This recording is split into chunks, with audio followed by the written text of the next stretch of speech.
The Hunger Games is one of my favourite books, and it's basically based in the future.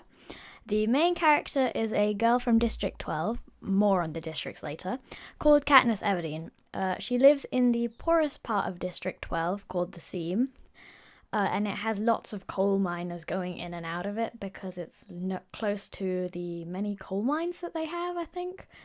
Her father died in a mining accident. Basically, he got blown up. And she's only got her mother and her sister left. So, moving away from Katniss's family life and the whole Katniss topic, the Hunger Games was the Capitol's way of punishing the districts. The Capitol was punishing the districts because the 13 districts rebelled against them. They had a war, and District 13 was eradicated off of the face of the map. Basically, they blew it up. And the 12 remaining districts were forced to compete in the Hunger Games, which was their punishment for trying to rebel and destroy the capital. I believe the capital's exact words to describe the Hunger Games was, each district must send one courageous man and woman to fight each other to the death. Not exactly the most reassuring words from the capital. So you can basically see where it's going. Katniss gets reaped, which is essentially the correct word for being picked to compete in the Hunger Games. And the boy from District 12 is Peter Mullark. These two are the main characters and have a history together, because that history doesn't exactly make sense all the time, but the essential parts is at some point Katniss was starving because they had no money left because her father was the only one working, and Peter saved her family by giving some bread to her.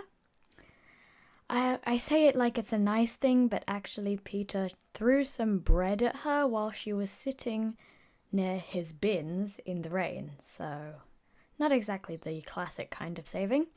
But these two were taken on a train to the capital, and they had to be prepped for the Hunger Games, which essentially, before the Hunger Games, they had a whole opening ceremony.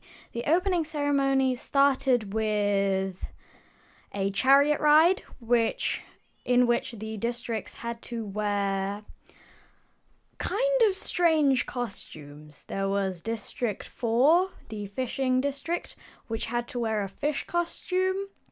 There was one year where District 12 were stark naked and covered in black dust to represent the coal that they mined.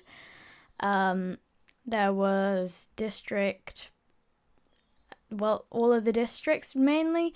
One district was bread one year. And this year, Katniss and Peter got lucky because their stylists were nice. Katniss's stylist was Cinna, and he and Portia, Peter's stylist, decided to, instead of making it so that they were mainly focused on the coal miners, they were more focused on the coal. So they made a fiery outfit, which was basically a black jumpsuit, and they lit it on fire. Of course they were safe, but it made everyone in the capital happy, and it made them more likely to get sponsors. So sponsors are like the helping hands of when you're in the arena. So if you want some kind of food or a specific weapon, sponsors can get you that. Such as there was Finnick Odair, for instance.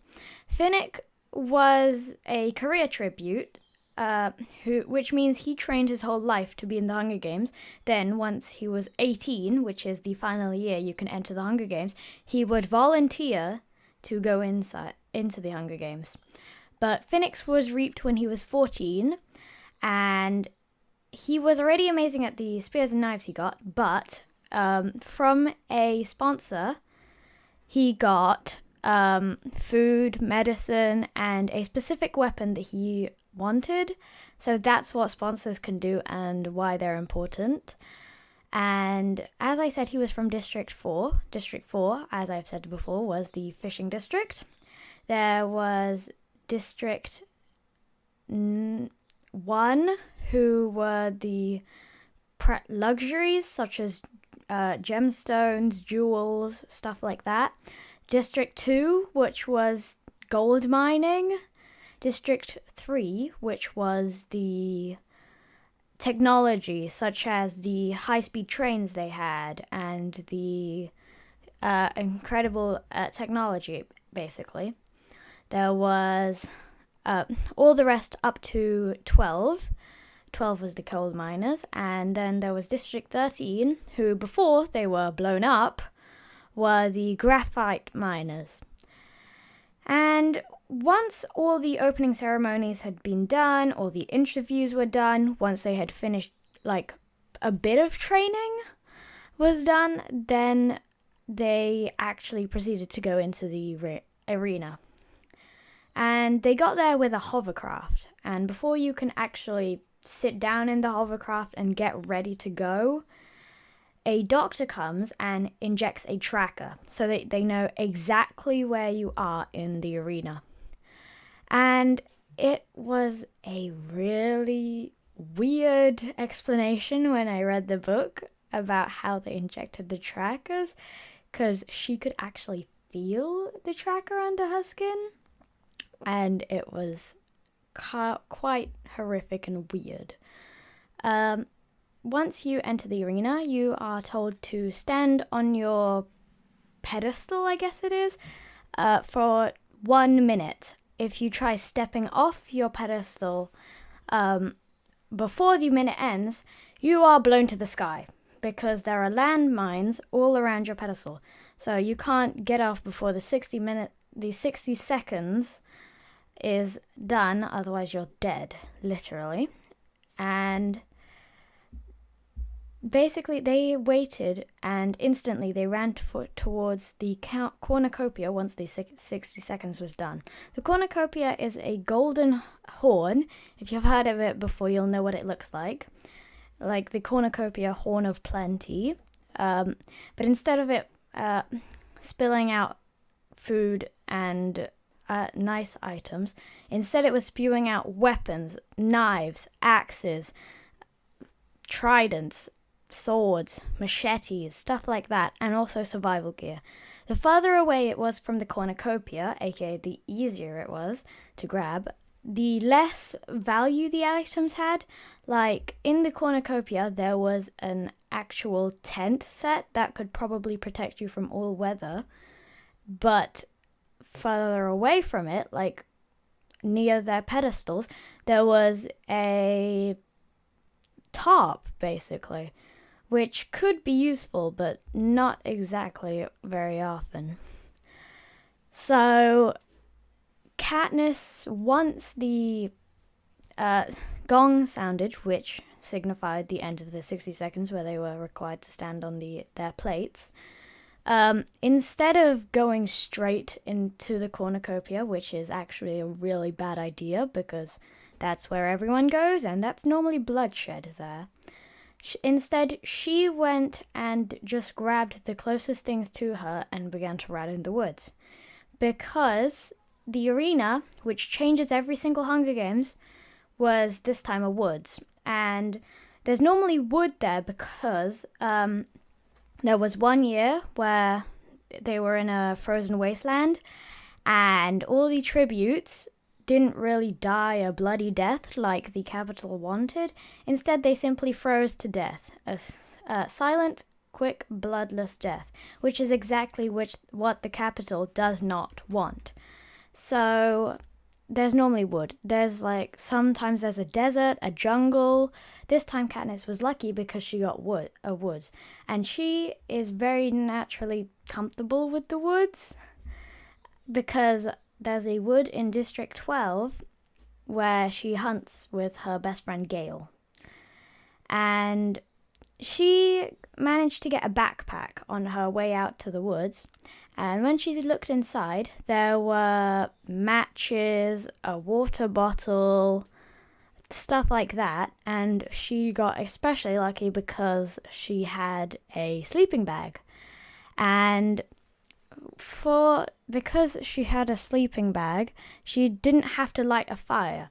And lighting a fire at night is especially bad when in the Hunger Games at nighttime, because the smoke will let your enemies see you.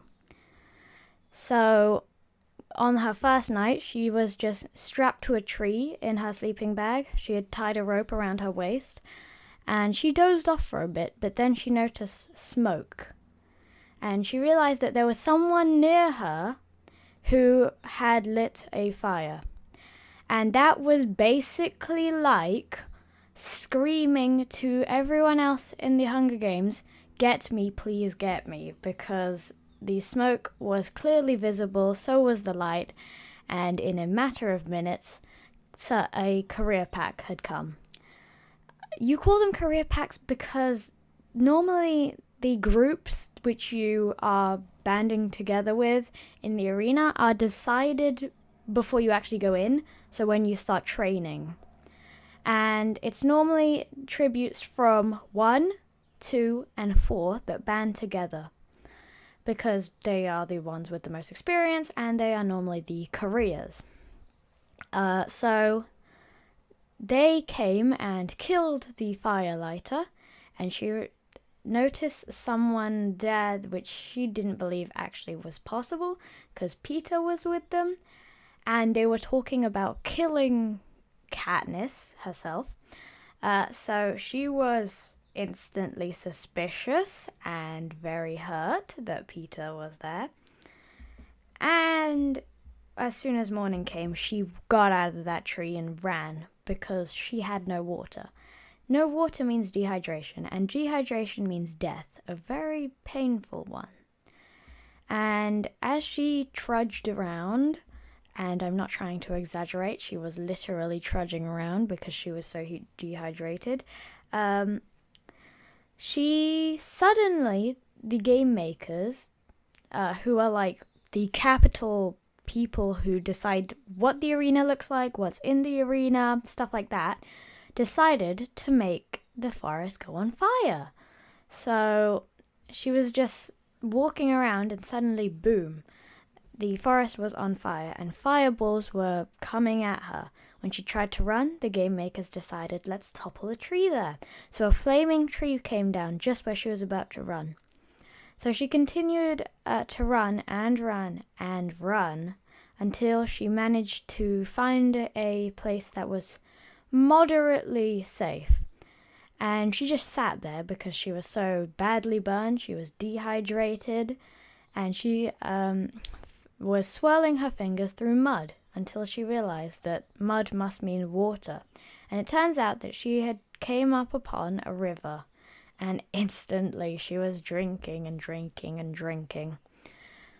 And she filled up her water bottle. And then she heard some footsteps. So she instantly scrambled up a tree, and when she looked down, the careers were right below her. And they had a conversation, basically the careers screaming at each other to kill Katniss. And then Peter sort of came to her rescue when he said to just leave her in the tree because she won't be going anywhere. And honestly, she wouldn't. When it was nighttime and the careers had fallen asleep, a parachute came down. A parachute is basically what sponsors' gifts come down in. And it's like a little pod attached to a parachute. So it came down and it had some burn medicine. So she was spreading it across her burns. And if you didn't realize, she got her burns from when the forest was burning and every burning tree was toppling and everything like that. And she realized that there was someone going psst to her. And it was Rue, the tribute from District 11. She pointed at something above Katniss's head and then mimed a sawing action, when Katniss looked up, she saw a trackerjacker nest. Trackerjackers are genetically modified wasps whose venom can bring hallucinations and, in severe cases, death. So she realized that Rue was actually showing her that you should drop the trackerjacker nest onto the careers, because the careers were all asleep below the tree, and Katniss nodded, I think. And in the morning, she called out to Rue, and she pointed at the nest and mimed the sawing action again. And Rue got the message and began to leap from tree to get away. And Katniss began to saw the trackerjacker branch. The trackerjackers, of course, did begin to realize what was happening and stung her several times. But in the end, she did manage to take it down, and the careers were instantly up, screaming, wailing, and trying to run. But there was one very unlucky girl, a girl called Glimmer. Glimmer was taken, I guess, by the trackerjackers. They stung her everywhere. She had fallen to the ground, so she couldn't really just keep running. And the trackerjackers essentially kept going on stinging her, and in the end she died. She died of the trackerjacker stings, and the image is horrific. It's terrifying. It's one of the worst ways to die. It was painful.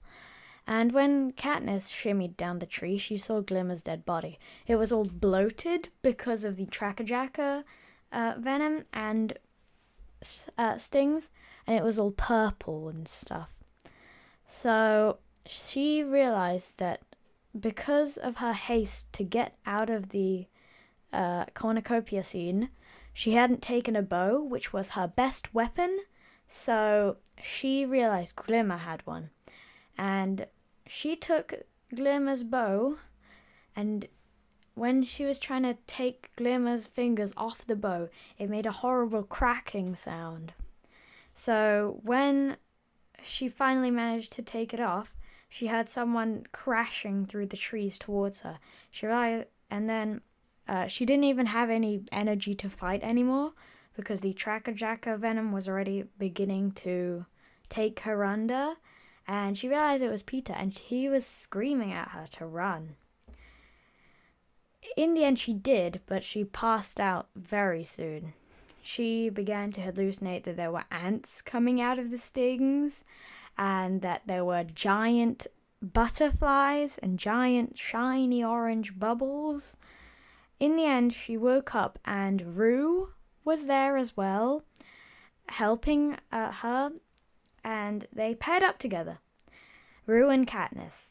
They decided that they needed to stop the careers, because the careers had too much stuff. They had managed to pile up all of their supplies in a big pyramid. Oh, and there's something I forgot to add. In the interviews, Peter had, irritatingly enough for Katniss, said to the whole of Panem, which is basically all of the districts in the capital, that he really liked Katniss. So it put them in a bit of a muddle. And that's it. And then I'm going to keep going on the other stuff. So they wanted to eradicate, destroy the career's supply of food. They had weapons in that pile. They had everything in that pile. So Rue and Katniss made a plan. Katniss was going to be the one who tried to find out a way to destroy the career's supplies, and Rue was going to be the distraction. It wasn't like it was going to be incredibly dangerous distraction, like running in front of the careers screaming, "Come and get me." No, she would be making several campfires with green wood, which would smoke like crazy. So it would draw the courier's attention to her. And it worked. Rue's whole idea to put a ton of greenwood fire worked. The courier saw the fire and instantly said that they were going to get it. And they left one boy back at the camp. He wasn't much of a guard. He just had a spear and wasn't very good at guarding because Foxface came to their camp. He wasn't even looking her way and stole several things from her pile. But when she went up to that pile, she was doing an odd little jig when on the way because she calculated her steps. She did large leaps, small steps, and then Katniss realized that they must have reset the landmines that were there. So instead of just walking up to it and stepping on a landmine, which would have ultimately cost her her life, she was trying to figure out a way to explode it all that did not include her going too close.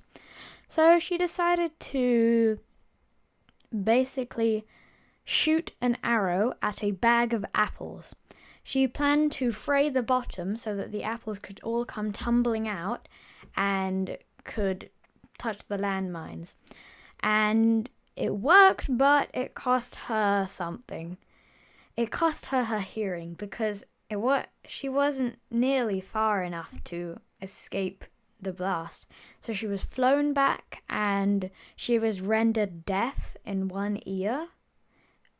And then she went back to her and Rue's camp and decided to whistle the tune which they had made to say, "Oh, I'm okay, but I'll be back soon."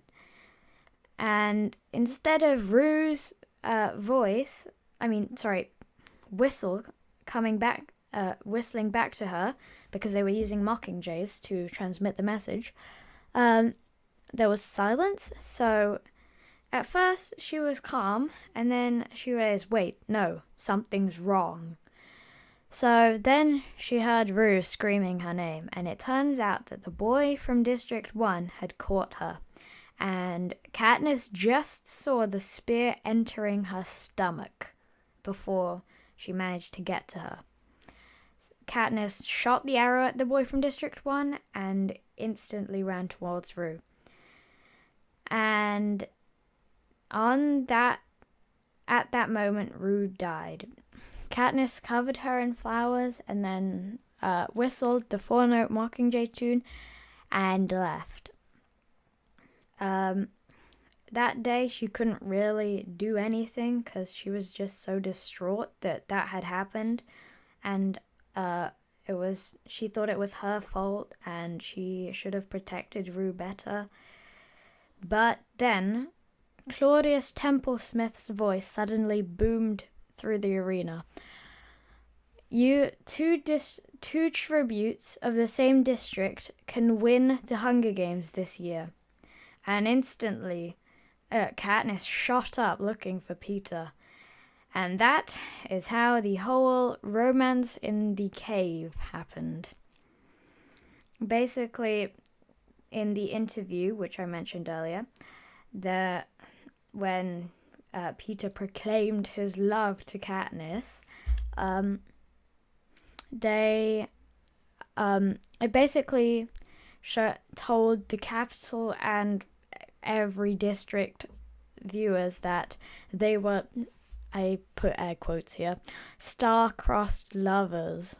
So she maintained that facade of love long enough until the Hunger Games ended, in which she killed the psycho tribute from District 2, Cato. Cato is psycho because he was really mad that Katniss got an 11 on her training score, and he only got a 10. So he was very angry. He was very, very angry, in fact. Tried to kill them multiple times and went mad enough to say that, to kind of hold Peter hostage, I guess. And she had a choice then. It was either not shoot at all and let Peter choke to death because Cato was holding him in a choke grip, or shoot Cato and they would both fall off the edge. Instead, Peter had other ideas. He dabbed his hand into the blood of his leg wound. He got them from mutts. Mutts are short for mutations, because the capital, when the war happened, they made mutations of animals, like mockingjays. Mockingjays are a crossbreed of mockingbirds and jabberjays. Jabberjays were made to, copy, I guess, human voices to be spies. And this time, Peter had gotten his wound from a wolf mutt, but it was really scary because the game makers had decided to make the wolf mutts look like the tributes from the Hunger Games. So it was really scary for them because they thought that they were actually made out of the eyes from the tributes and stuff like that. So Peter dabbed his hand into the blood from his leg wound and made an X on Cato's hand, which was holding him on the grip. So Katniss shot it there, and Cato, obviously, instinctively let go. Who wouldn't if they had an arrow in their hand? And Cato slipped because of the blood-slicked horn, because they were standing on the cornucopia, and fell down to the mutts. Peter almost fell until Katniss managed to grab him. So that happened, and then Cato died eventually, and suddenly, boom, Claudius Templesmith's voice was saying the words, "Okay, sorry, the rule..." He essentially said this. It wasn't... I haven't quoted this. "Okay, sorry, the rule book says that there can't be two victors, so kill each other, please." So they just kind of stared at each other, shocked, and then in the end, Katniss pulled out nightlock berries, which are poisonous, and they decided to pretend to commit suicide and eat the berries. Of course, they didn't actually eat the berries because there wouldn't be any more books about them, would there? They just they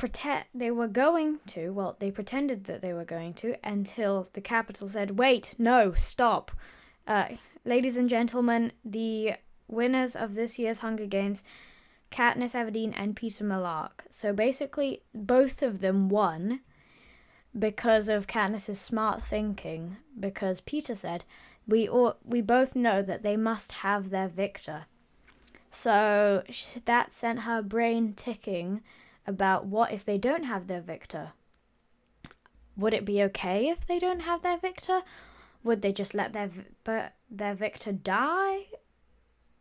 Or would they let both of us live? So, yeah. What would you have done? Would you be like Katniss and do the whole berry thing? Or would you have actually killed Peter?